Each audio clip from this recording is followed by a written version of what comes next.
വിട്ടുകൊടുത്തു. സ്വഭാവാതീതമായ പ്രചോദനത്താൽ പ്രേരിതയായി 1943 ഏപ്രിൽ 23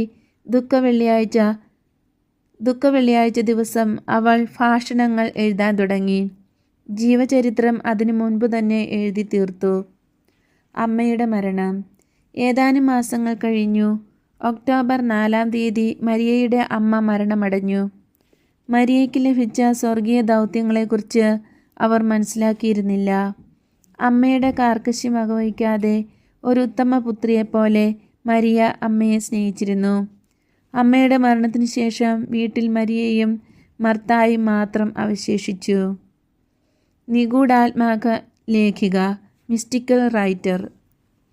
എഴുത്തുകാരി എന്ന നിലയിൽ അവൾ തീവ്രമായ പ്രവർത്തനത്തിലേർപ്പെട്ടത് 1943 മുതൽ 1947 വരെ.